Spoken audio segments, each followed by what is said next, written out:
Hi there, and welcome to installment number 3, Dating While Married. This episode, we're delving into the husband's perspective. We're going to have a panel of 4 husbands on here to talk about dating while married. So lock in, lean in, and let's talk about it. Tonight we have Mark Irvin, Kojo Kandai, Robert E. Lee III, and A.E. Rodriguez. These names may sound familiar to you because if you heard the previous podcast with the wives, these are their partners, their spouses, their counterparts. How many years of marriage do we have on this call? So, Brother Irvin. 23, June 14th. Just 23 is good. Thank you. Brother Kandai. I got to go with his example. We are 29 years, soon to be 30 on June 22nd. Brother Lee. 23, August. Lord have mercy. See what I'm saying? September 13th. Okay. All right. And Brother Rodriguez.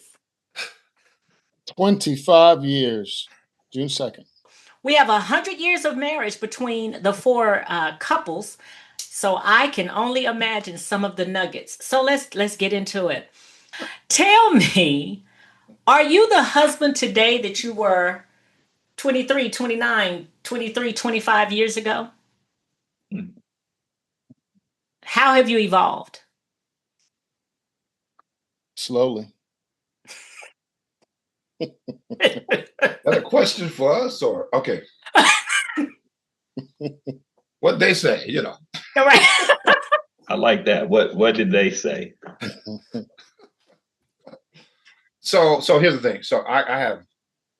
So in many ways, I have evolved.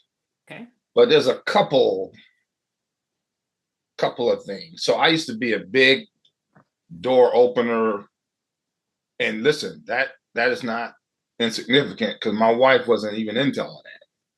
Like I had to, her mother still not. Like her mom, I tried going over and let the door open the door for her so she can climb into my SUV. So in the last 5 years, I think you guys know I've struggled with sciatica on and off. And so I didn't have the same mobility. I've lost a lot of weight, by the way. I'm on this weight loss journey, so I had that. And so my mobility is a lot better now. But in that space over the last 5 years, I've kind of not done that as much. And on a couple of occasions, she's made note of it. Yeah. So a nicety that she had to get used to and then got used to it. Then when it went away, she noticed it. Okay. Yeah. Okay. Anybody else have something they want to share in that space? Because what I hear you saying is that you introduced something and then took it away, and you're confused on why she questioned it. But what is it? That's what I heard. But I only have on one AirPod, so I could have misheard that. This is going to be a long session. What you heard versus what we're saying. Yes. Anybody else? I think the question was, are you doing the same things? Are you the same man that you were at 25 that you are now? And I think there's a saying that actually goes, when I was a child, when I was a young man, I thought like a young man, I moved like a young man. Yeah. But now that I'm a more grown man, I'm not 100% grown, right? Because there's still a kid in me, right? Well, I don't do the things that I used to do at 25. I don't think the way I used to think at 25. Your relationship evolves, right? And you experience things, right? And you get through things, right? At 25, you're just starting out. So absolutely not. But can you give me a specific, seriously, on how that shows up differently? Would you? I don't want to put words in your mouth, but would you say like you're more patient now, or your capacity to listen without problem solving? I don't know. I'm really not putting. So, How yeah. does that show up? So I'll fast forward to 29 when we got married, Okay. right? And now, the things that I did when we first got married in my late 20s, early 30s, you know, still holding on to what I thought was like my youth and my boys and et cetera, et cetera, Ah, you know, okay. and then and doing, you know, half foot in, but then wait a minute, now I'm married, now I can't do that anymore, right? Right. Right now, it's not even a question. Right now, it's like, Right. look, I see y'all when I see y'all. Right, and that Right. might be 2 years from now. So that's a quick example. And So that's a real example, and we live in the same city. Okay. I mean, Mhm. okay. Okay. Thank you for that. I appreciate that. If you were to date your wife now, what would you do to win her over? If we're talking about dating while married and we're talking about keeping the spark alive, what do you do to keep the spark alive? What do you do to constantly woo her, consistently woo her? mm, I'll I want to add this here. Kind of going to go back to the last question here. I think I was awfully immature when we got married. Partly with age, but partly just with life. Like um, just immature. I feel grounded, more grounded. I listen, and I'm inquisitive about why she feels the way she feels. You know, heck, maybe even 10 years ago. For what? I mean, just you feel that way. Okay, it is what it is. And I think that I'm not that person. Um, but how would I date her now? Mhm. When I met her, I couldn't explain why I liked her. I just had this feeling like, it's like I'm gonna go with my boys, but I want to be with you, and we got to be together. Um, so to be more intentional now and to be able to communicate why I appreciate her, why I want to spend time with her, why I think that she was put on this earth for me. Yeah, I couldn't say that, 28, 29 years ago. I couldn't articulate that. Um, so I think I would be more intentional to find out the things that are important to her. I used to get in trouble a lot. I want a pair of boots. I want some boots. And, she says she wants this particular pair of boots. And I go get her this particular boots. These are much better. These are nicer. She said she wanted these boots. She Yeah. told me what she wanted. Yeah. You don't know what you want. You want this thing here. And I think I would spend more time as we date and get to know each other to listen to what she just told me and not what I infer or think she should want to hear. She's giving me the playbook. Listen to it. Ah, okay. Okay. I, Okay. I would say, and certainly I like what Kojo said because I can attest to that as well. She was very specific on what she wanted, and I would go get something different, and didn't Mhm. always end well. Right. I mean, my wife is definitely the boys, me and my sons. I mean, we look at the facial expression, Yeah. right? And the facial expression says that ain't the one, or take that back. So I would keep it simple in our relationship. If I were dating, I'd keep it simple and be consistent, right? I know that we had a date night established on Wednesdays, and everybody, she's been in a number of organizations, everybody knew Wednesday as our date night. There's nothing that you're going to take us away from because Mhm. that's our date night. Everybody at work knew that, um, in our circle, outside of our circle, and it made a difference because it gave us a chance to connect, right? You have the kids and you're doing all the things for them and not always connecting. So it gave us that 1 hour, sometimes 2 hours to just catch up. And so I say that I would just keep it simple and be consistent. If we establish a date night, make sure that I honor that. Okay. Okay. Excellent. I'm gonna Excellent. drop. I'm gonna drop two things. Give us two. One is the old, and what is Okay. the new. Okay. Old meaning stuff that I did back then that doesn't change. You got to make your lady laugh, right? Mhm. Mhm. I can make you laugh. I got you. right? So that's one thing, Player. Okay. right? You know, but not from a player perspective. I just want to No, see of course not. Yeah. I just want to see you smile. Um, Yeah, but that's what not a I've player line at learned, all. That's not a player line at all, Al, at all. Right. but the second is, you know, being on this earth for 50 something years, right? You have to interject that with wisdom, right? Mm. Because, you know, young men can be silly and can be silly all day long and not know how to turn that off, right? But can you hold down a conversation, and can you impart that wisdom when it's required, when they need it, right? And that goes back to what Brother Kojo said. You got to listen, right? So Yeah. the old and the new. And Mhm. so I've heard a recurring theme about listening and hearing. And how would you define, like, explain to me and the audience listening, when did it begin to shift for you? Okay, would you all agree with this? Let me do it this way. Let me come at it this way. Would you agree that you have a tendency to want to solution and fix things?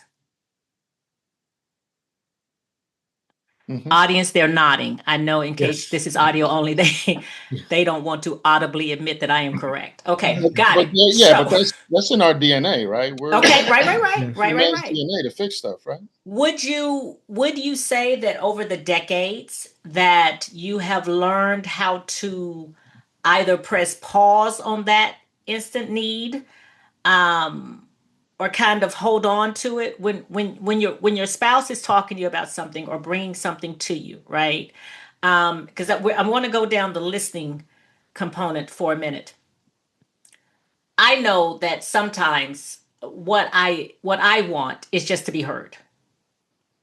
I want to be Mhm. heard. I want to talk about my day. I need to give you at least 5,000 of my 10,000 words. I need for you to get I need to get them out. And I don't want when I get to word 750 for you to start telling me the solution. I may already have it. I'm simply sharing the day with you. So my question to you gentlemen is, help our listeners know how that transitioned for you. Or are you still, as soon as she starts talking, are you fixing it? Because all of you are saying you're listening more, right? So Mhm. not just listening about the things that make her happy when you date, but like just listening to us as a whole. Because I submit that if you hear me on a Tuesday, then I'll laugh at your joke on Wednesday. Mm. But when you don't listen to me on Sunday, and I've had to repeat myself on Monday, I don't give a rat's ass what joke you tell on Wednesday. It's not funny. Because Mm. you're not, you see what I'm saying? Mm. So, Mhm. how has that morphed and shifted for you? Well, I tell you, first, I believe brevity is a virtue, and she wants to give me all 7,000 words. And I know that there have been times that I couldn't even hide it. Like I got you after the fifth word, but she had to get all 7,000 out. I'm a spontaneous responder and a spontaneous decision maker, and she's much more methodical and thought out, and likes to um, talk through her decision process, and that is hard for me at times. And so what I've had to kind of figure out is that when she wants to present an idea or talk about something, there may be times where I say, "Am I listening to help solve this, or just am I just here? Am I just processing, or just processing for now?" That frees me up, so I don't get frustrated. Like, okay, we got to get to it. Like, let's solve it and go. But it's taking that pause for me that has been awfully helpful. How am I participating in this conversation? Are we finding a solution, or am I just being a sounding board? You're a sounding board for Right, now. right. Yeah. So, anybody else before I ask my follow up? Mm-mm. Nobody else is touching I that. think Got it. I think it's what Kojo just said again, and certainly asking. I think in our communication, I certainly have grown from immature to being more mature, and certainly asking the questions, and sometimes you telling me, listen, I don't need you to fix it. I just need you to listen, right? And being able to do the same thing sometimes, saying, hey, do you need me to fix something, or do you need me to listen? So with that, as you think about the verbal dump, I call it the verbal dump. As you think about the verbal dump that we do, you understand that, well, I hope that you understand, you're our safe space.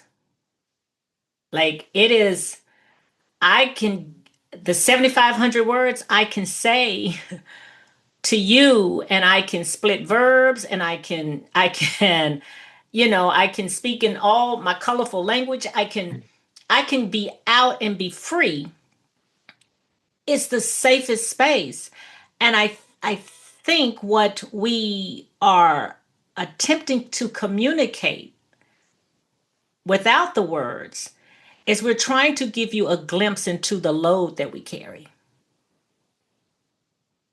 And so, as you're talking about listening, and as we talk about the fixing, as we talk about being solution oriented, through the years, how have you watched your wife? Because we're no longer 20 something either.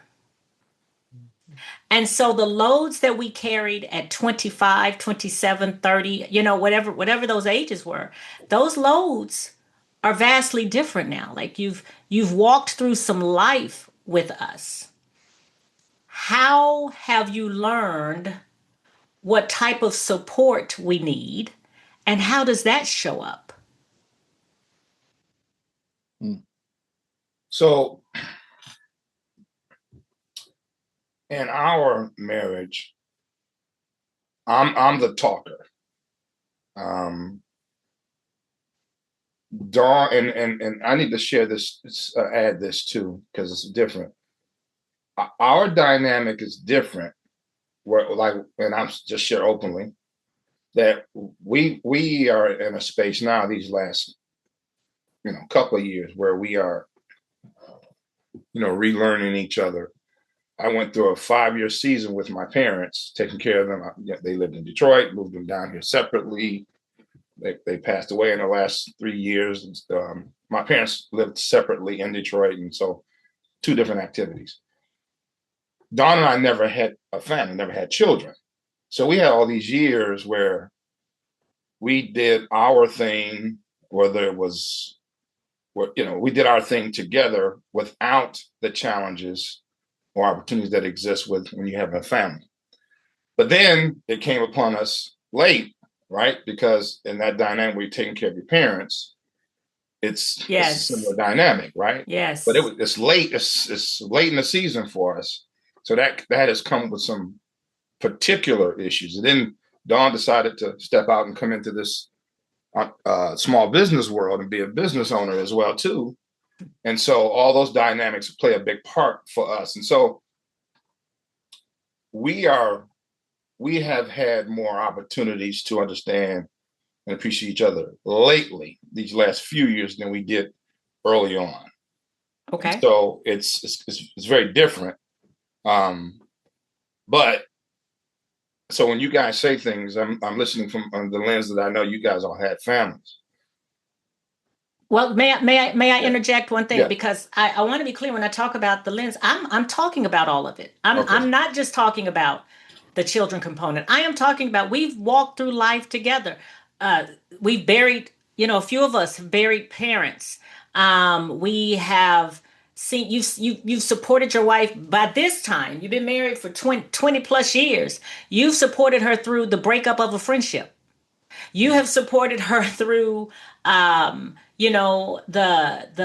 possibility of not getting a promotion, not getting a job, not getting it right, of facing some type of disappointment, right? And so just how, and if none of that has happened within 20 something years, I know her body's changed. Like you talk about mobility, right? So just how we have changed, and how our eldest son pointed this out. A couple of years ago, we took the youngest to Kings Island for his birthday, and he took some friends with him, and they were running amok, and our eldest was with them. So we let them do their thing. And then Mark and I were just kind of strolling around the amusement park. And our eldest said to me, he said, this is the first time that I've looked at y'all and thought, wow, they're aging. he said, because y'all don't walk as fast as you used to walk. It kind of, pissed me off. But, it was like, but it's real talk. Like, just watching us change, right? In all the stages, be it motherhood or not. So I'm not locking it down to that. Robert, I just want to. Yeah. So I want to pull on that thread about walking. I'm sorry, Robert, were you going to say something? No, okay. Yeah. Pulling on that thread, walking that journey through life. And I think your question is, well, how do you deal with, right, through time? How have you dealt with those changes? Have you dealt with it, right? And it's interesting because when you go through something, you learn a little something more about your spouse. And maturity is how you deal with it differently if it didn't work out, right? If what you tried the first time didn't work, right? Do you have the patience? Do you have the love, right? The sacrifice, right? To do something differently in the name of love. So I think time and experience and getting to know that person through all of the seasons of life allow you to deal with, right, the ever-changing dynamic of marriage and outside environment and parents and children and loss and joy and all those sorts of things. Right. Yes, because I did sound kind of Debbie Downer. You've also supported us through some ups. Like we've had some wins, right? So it's just how, that has shown itself. So I want to ask you all the question that I know you were expecting. How does it feel when you think about your Jamie, your Demia, your Don, your Christy? How does it feel to be married to the perfect woman? So this is how I want to answer that question. We're listening. I really can't put it into words, Mrs. Irvin. I can't find the words. Can you not? Okay. Can anyone help your brother? Can anyone find the words? His words are perfect. We don't have the word. I couldn't wait to say that. I'm sorry. That's all right. Okay, well Talk about a loaded question. Oh yeah. And had you read your sheet, you would have seen them. I read the sheet. And I feel like some of the questions you asked are not on the sheet. Oh, absolutely. Like I'm trying to find my disclaimer said I will ask all, some, or none. Okay. That's the disclaimer. Can I go deep with that question? Or no, go ahead. You were about to go ahead, Robert. No. I'm serious. That's your answer. Okay, I love it. You can go deep, and you go deep, Rob, Al, and then we'll see. Yeah. Go. Yeah. So, and brothers, I stand alone in this one. You don't have to stand with me, but there is no perfect wife. There is striving for perfection, right? There's only one perfect being, right? Okay. I expect you. I love you. I adore you in all of your imperfection. Okay. Right? So, that's how I read that question. And I'm not taking anything away from my wife. She's, absolutely not. Well, could we say perfect for you? You took the words right out of my mouth. Because I'm good like that. Mm-hmm. So it's perfect. Is this a church show? It can be. Right. Okay. What you want to do? I mean, it can be. It wasn't going to be churchy. Okay, well, it doesn't have to be. It can be church after dark. It can be. I stepped on Rodriguez's feet. Go ahead, brother. Go ahead, Al. No. You got it, Brother Kojo. So, when I think about the completeness, it didn't hit me until probably 7, 8 years ago. We're in 2026 now. My brother's wife passed, and we were at her service. We were at the little family get together, and I don't know why it just hit me. We walked back into his house. I just overcame with emotion. I just said, "Don't leave me," not that Susan had a choice to leave, but just don't leave me. Like I just can't imagine um, being here without her. And I've done my part to fuck it up. I Yeah. have. Yeah. And so it's been selfish of me to not to protect and honor that, but just it hit me like I can't see doing anything without her. Mm. And I saw how my brother cared and honored and adored his wife Susan as she was in her transition, and the family rallied around to support her. And I'm just thinking, and it goes back to Robert. I don't know how to put that in words, other than I just was crying like a baby, just told her, "Don't leave me." Wow. Hmm. I received that. So I would say, and all jokes aside, so I agree with Brother Al. So when I met my wife, I mean, I thought she was perfect for me. Yeah. Okay. And then her mother actually said that to me her mother said something like, I don't know if she remembers this. I'm sure she does. Her mother told me, she said, in her mind, when she thought about who her daughter would marry, I was like that guy. Mm. And that was a wonderful thing for her to say. Now, whether or not she still feels that way. But what is different though? Okay, so that was years ago, right? And so Yeah. now, right, all the challenges as we spoke about, and we Sure. talked about the things, the ups, the downs, the all arounds, me, right? Yeah. Brother Coach just said it, all those things now I realize and recognize that, again, as Al said, there's no perfect person. I'm not perfect. She's not perfect. I do believe we're perfect for each other, but Okay. we're not always perfect in each other. Mm. So, I mean, Right. you know what I'm saying? So, and then we're working through that part. Mhm. Sure. Yeah. So, yeah. How does it feel to be married to the perfect wife? I think it's amazing. I think it's amazing. I think that from my perspective, we rock together very well.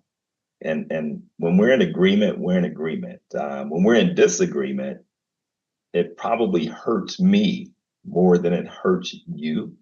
Mhm. Uh, I don't like to disappoint my wife. And so when I've done some dumb shit, which I do some dumb shit from time to time, then I have to go back and explain why I did the dumb shit and just make sure she understands that, hey, listen, no matter what, I am here. I'm not going anywhere. And so my words are going to be, it's amazing. We don't have a perfect marriage, but we talk about everything. And again, we don't even have to agree on everything, but we still laugh and joke and just have fun. So thank you for that. I thank all of you for that. Because what's interesting is I really put that question on there very tongue in cheek.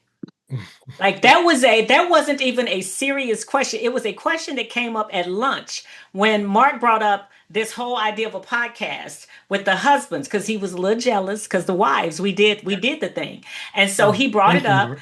Yeah, yeah, I told you it was him. And I said, well, you all can just come on and say what it's like to be married to the perfect woman. That is literally how that question got on there. So it's interesting to hear. And I appreciate that you gave it some level of thought.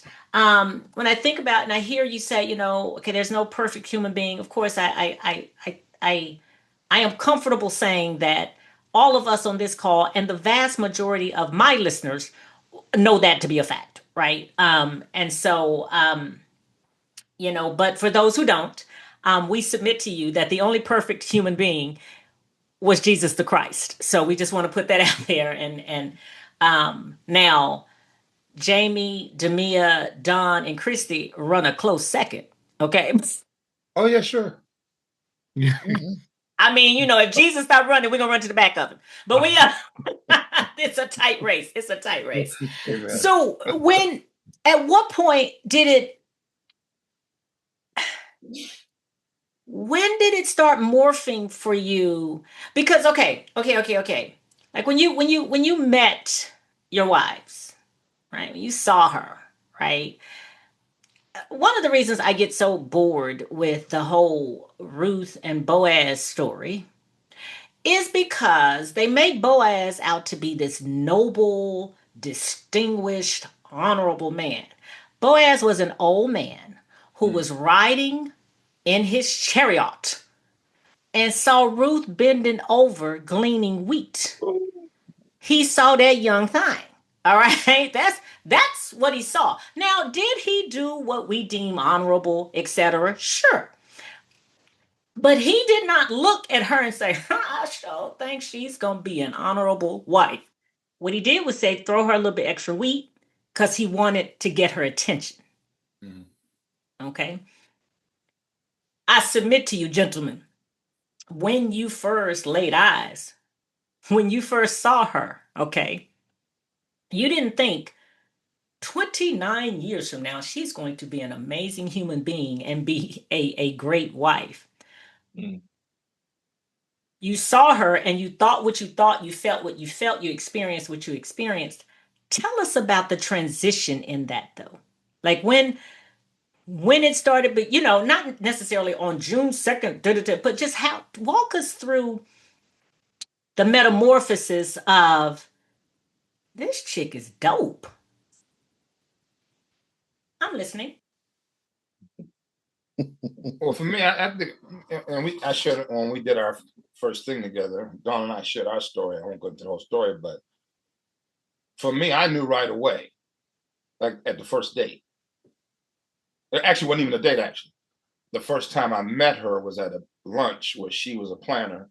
She wasn't my principal contact. I was in sales at a hotel, and I just knew.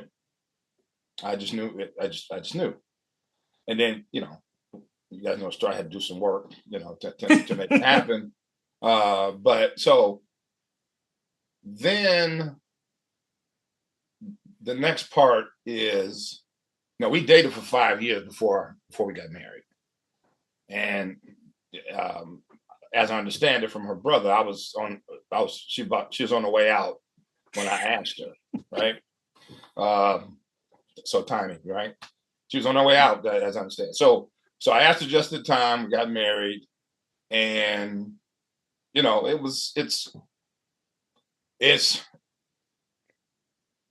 were fortunate that, or sometimes we think about unfortunate, depending on how you look at it. And there's seasons with it. We didn't have a family right away. We didn't have a family. Yeah. And so we got to be into each other, and I got to chase my dream of being a small business owner. Mm. And Dawn is a person that she needs a new challenge every 5 years. And so she had multiple opportunities of growth, and which led her into now being a small business owner. So our evolution became, now for me, again, it was instantaneous that she was the one. Okay. And yeah, the rest, the good, the bad, the ugly, and then late in life, the things happening with, that happened with my parents, and yeah. But yeah. So let me ask you, other gentlemen, when you first saw your wives, did you think, she's the one? Did it happen for you that way? I got to tell 3 quick stories. I'll try to make Okay. them very, very short, bite-sized, because that sets the foundation of that she was different. So first of all, the foundation is, well, I won't say that part. So I met her at a club, and I saw her, I was going to dance with her, and she disappeared. I was going to fight a guy at a club. Somebody said something disrespectful to my sister. I played football in college, so I was in shape. I remember being in the club, shirt ripped open, we were ready to go. And she walked behind him, just dismissing everybody like, these Neanderthals, whatever. I literally stopped and said, Robert trying to talk to this girl. I need to go see her. He kind of turned around and looked. He looked at me and looked at her. All right, brother, go ahead. Now, having the benefit of time, I might have lost that fight because he's a big boy. I was telling my friend about meeting this woman, and I was going to go out on our first date. And he looked me up and down, and he said, "That's what you're going to wear?" I said, "Yeah." He literally took the shoes off his feet and said, "Here, you got to put these on so you go date with her because you said she's different." That's the second piece. I named my oldest daughter after my friend because he's always been down for me after that. And then shortly thereafter, we went to a big party in Atlanta. Somebody called it Freaknik. She was just supposed to be a ride for me to get down there. And we get down there, and I went to Clark Atlanta. So I said Clark's choir came up here, and she met some people I knew from the choir, and she saw one of the people from the choir, and we were supposed to go our separate ways. And a young lady said, "Hey, I don't know what goes on back home, but down here, Kojo's was the man." And so she latched on, and I let her latch on. I didn't feel bad about it. And I said, "This could be my ride or die." And there have been stops throughout our marriage where I was comfortable and content and happy, and she saw something greater or more in me that I didn't necessarily see or appreciate, and pushed me there and realized I was supposed to be in that space. Yeah. I could have been the governor. She's supposed to be president. I don't know. Next time I'm Obama. And so Yeah. she's been doing that over and over and over again. And so I don't have much and I'm not much, but everything that I am, I have. I owe to her seeing something greater in me than I've seen for myself many times over my life. Thank you. Mark, you want to go? Sure. Since you called my name. Well, I mean, I'm trying to rotate how the answers flow in. Well, I was going to yield to Al, but you called my name, so I'm going to go ahead and go.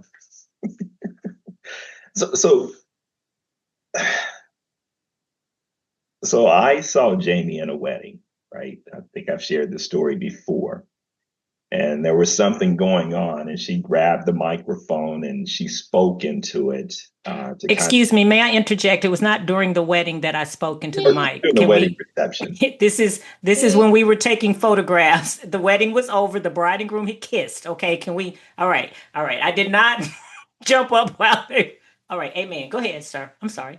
In a good way. So she's on the microphone and she's speaking, right? I look at one of my best friends and I'm like, man, I want to marry someone just like her.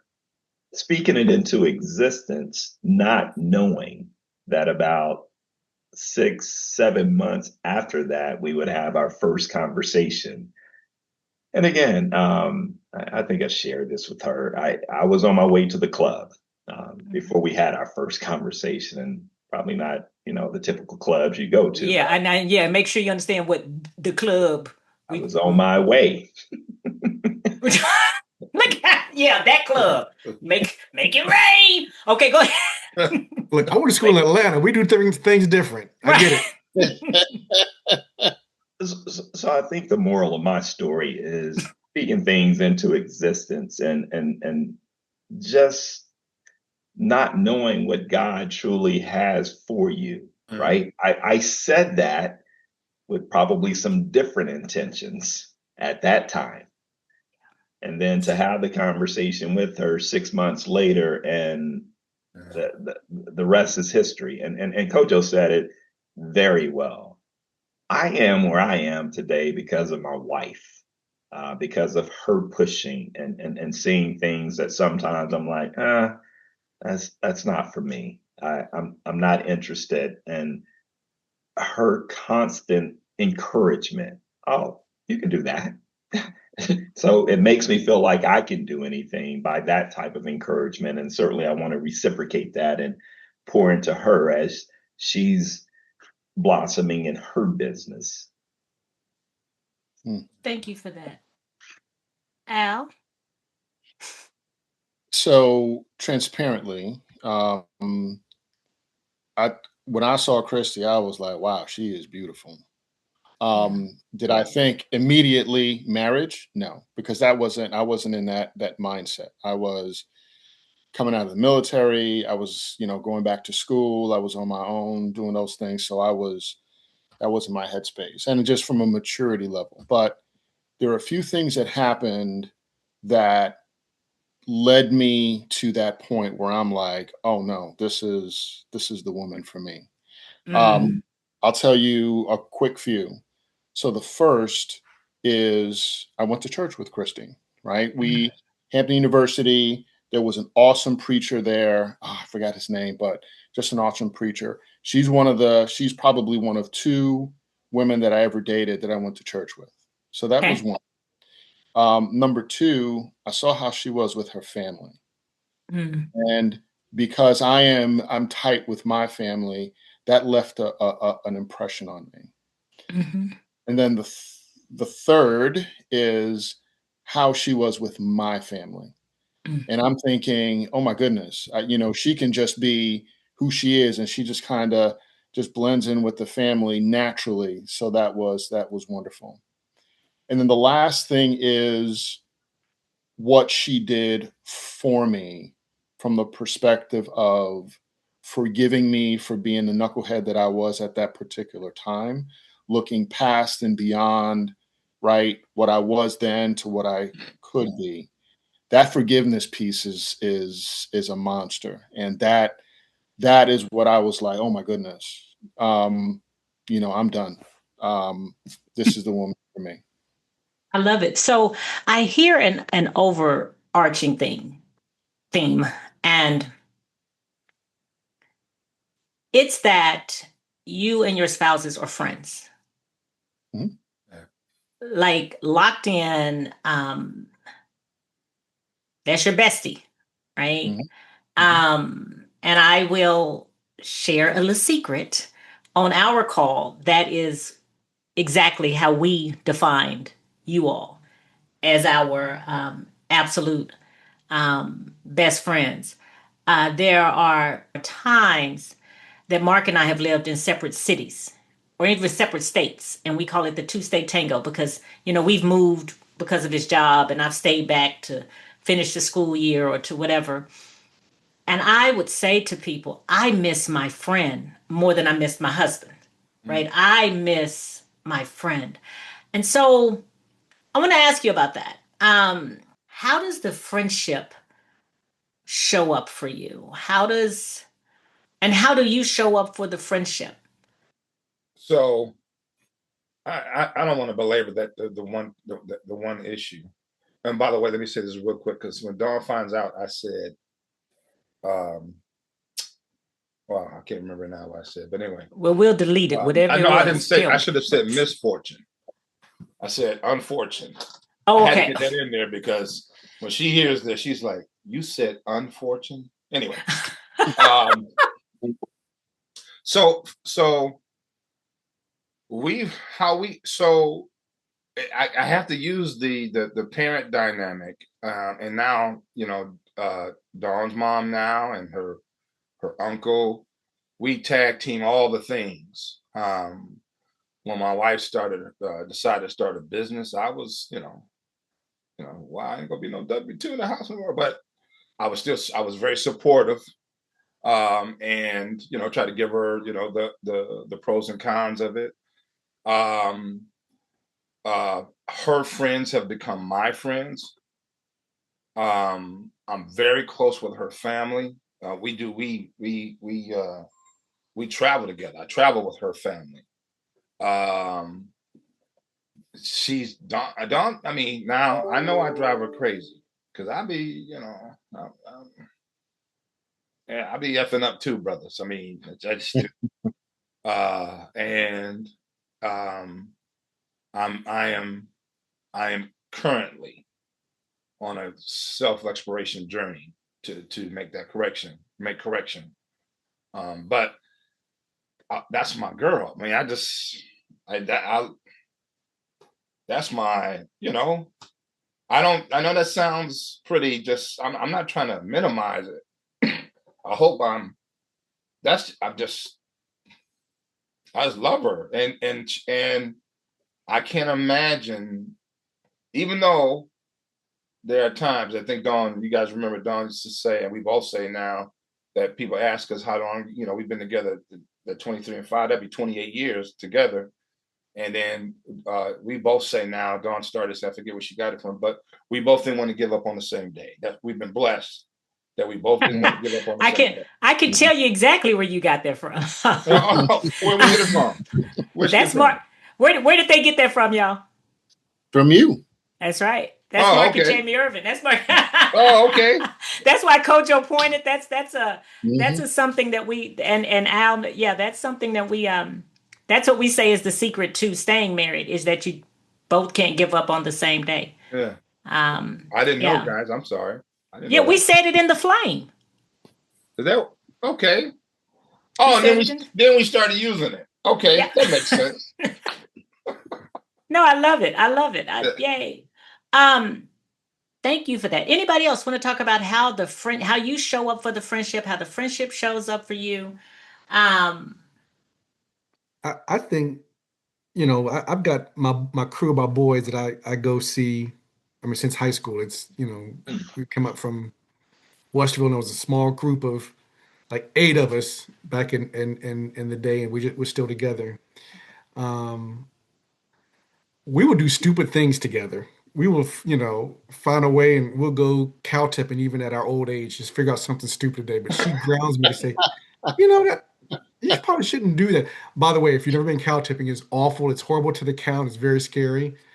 Um, I know, You got to um, edit that part too. yeah, yeah, yeah. twice. Okay. But I would tell you, for instance, showing up for my better self. Mm, I don't have to do things to be with the crowd or to fit in. That she gives me another outlet, another pathway. Mhm. My wife, you know, grew up in a structured house. I was a little free spirit. And so just showing up is hey, we can have fun together. We can go do this over here while everybody's over here doing crazy things. You know what? Be around that. I will also say this. I don't like a lot of people. And most of my friends who are my boys, we don't hang out as couples with their wives or their girlfriends and things of that nature. But everyone here, I'm really comfortable with when we all get together. yeah. I'm like, oh, that's my dude, Al. Oh man, Robert, he's funny, man. And Mark Yeah. Irvin's frat, so is Al. We're waiting on you, Robert. Um, we just, I I just enjoy this community of I'm gonna say community of committed individuals, I like it. and we can do it as friends together. We can have Mhm. something in common together. We can explore and experience new things together.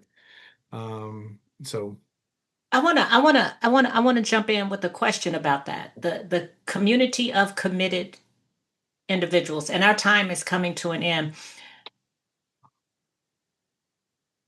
Have you found it helpful? And if so, how? How have you found it helpful to have the community of committed people where there's a certain level of accountability mhm. that comes with that? Like the ability to be vulnerable and say, Al, now we're not gonna give up. We're trying not to give up on the same day, but I'm waving the white flag. You know what I'm saying? Yeah. How does that tell the audience the importance of that as we talk about strengthening marriage? Would you agree that that is important? Let me start there. Absolutely. Yeah. Absolutely. And Uh, so how has it showed itself for you through your years? So I want to answer that, and I also want to answer the previous question. Please, yes.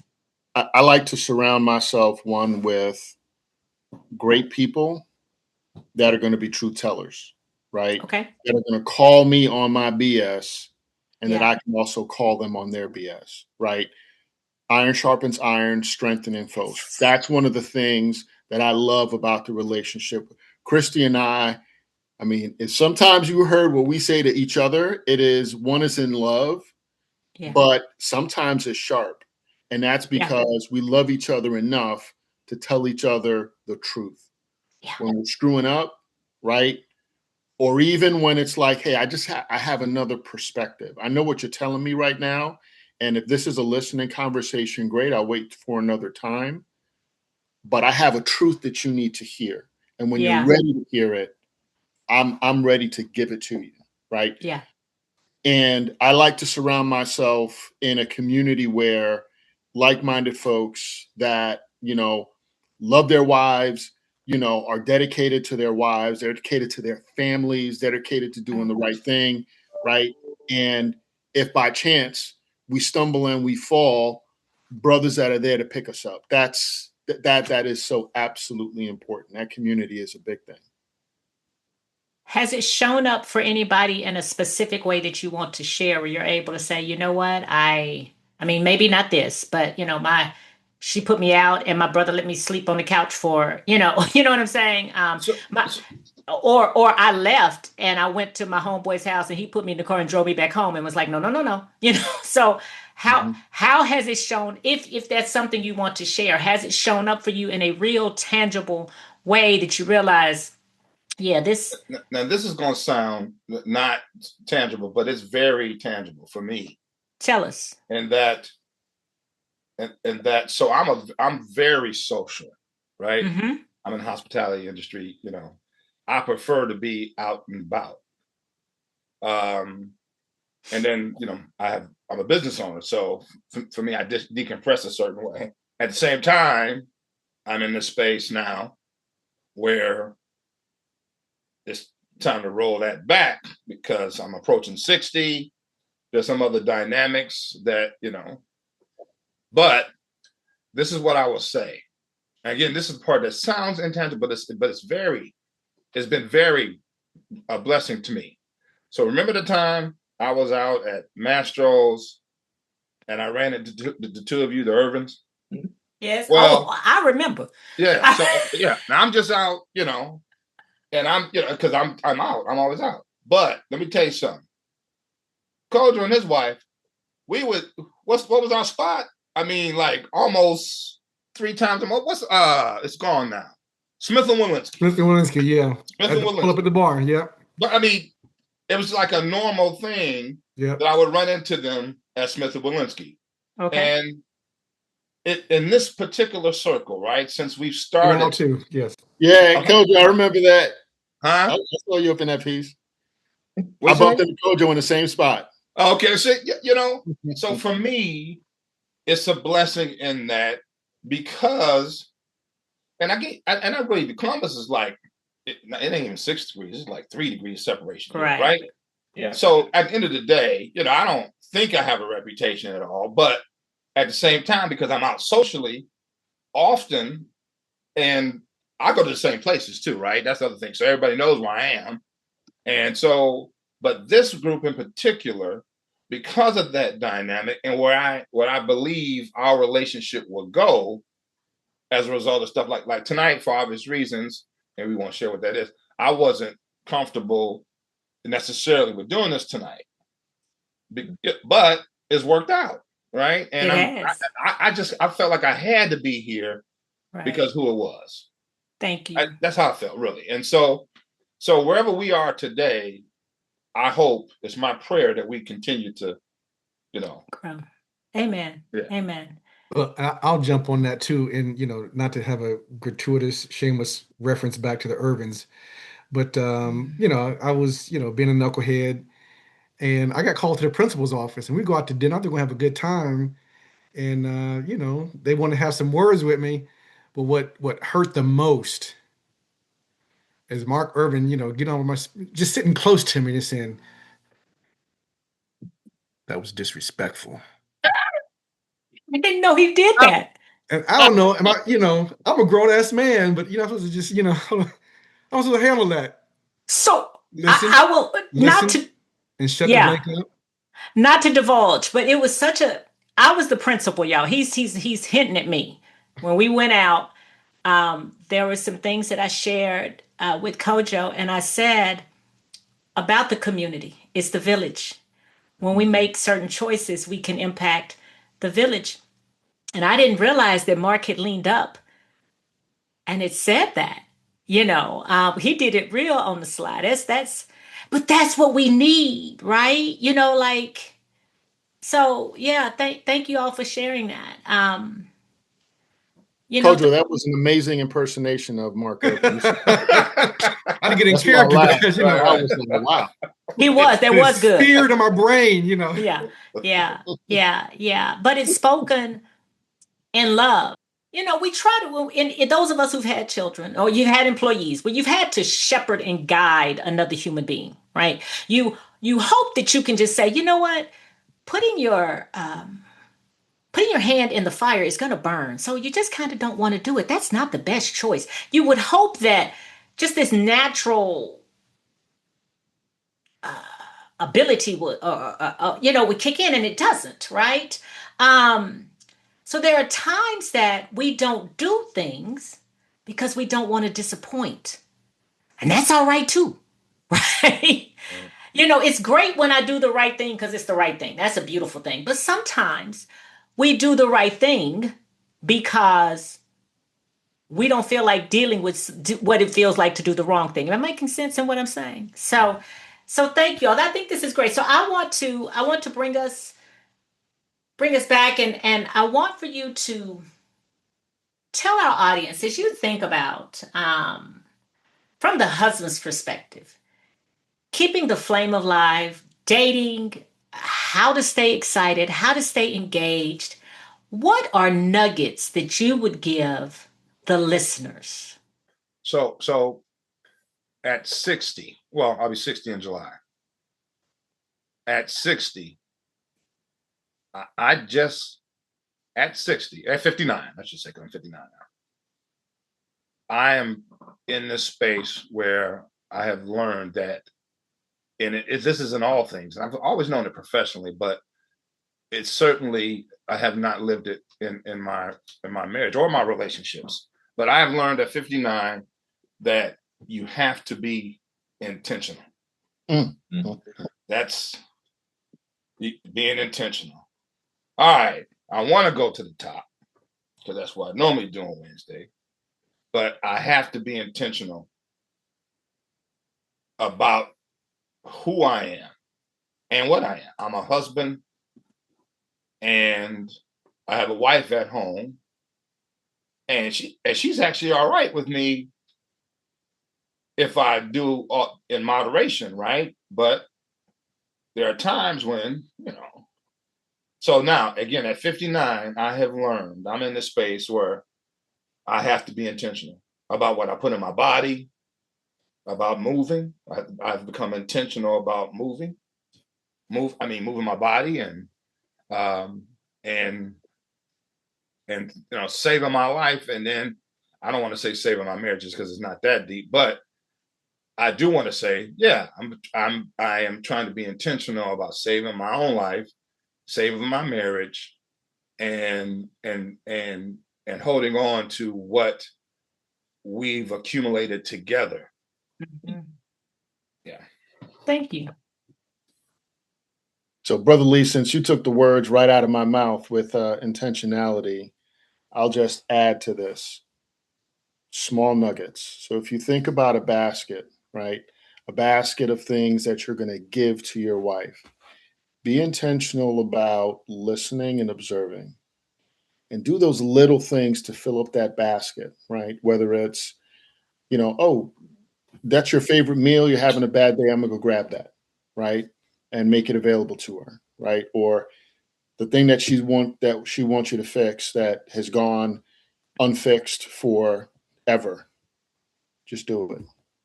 So just if you're being intentional and you just look at those as just little gifts that you put in a basket, right? What you're going to get in return is going to be tenfold. So be intentional about doing those little things, and they're going to reap huge rewards. Can't top that. Thank you. I mean, I 100%. It wouldn't, yeah. It's putting those things in the basket, right? And not trying to do everything at once, but the small deposits. And we see the reaction on you all's faces, right? When we do those little things. So just be intentional. I am much more superficial than you brothers. And I would say if you think back to that feeling that you had when you first met, how you communicated, not in a disrespectful way, but a fun, flirty way, that kind of energy you had when you first met, you've got to maintain that. If you said something slick and she laughed and thought it was funny and cute and sexy when, 30 years ago, to not allow ourselves to get into a routine. Well, I'm 50 something now and I'm this person. I can't talk like that. I can't do that. You better. Right. You better figure out something just to keep that energy, because it is so easy to let other things get in the way. it is so easy to let our careers or family or other obligations get in the way. So find whatever that was that language you guys had many years ago and keep it going. I'll leave it at that. Just Okay. find a way to keep So that energy. I love that, Brother Kojo. if I if thought this was a PG, but no, if I gotta if, catch if myself on something. Yeah. yeah, I mean, we should not enjoy fornication more than we enjoy the undefiled bed. okay. I'm just saying, you know what I'm saying? You ain't got to wake up guilty, okay? You know. But what I hear you brothers saying is to be intentional, be consistent, Mhm. make the small deposits, and you'll have a huge return on that investment. I love how you, and I'm paraphrasing, Robert, but you said you're saving yourself. You're working to save your own life. And you said, well, to save my marriage, but it's not that deep. But what you're doing is as you save your life, you're extending your marriage. Mhm.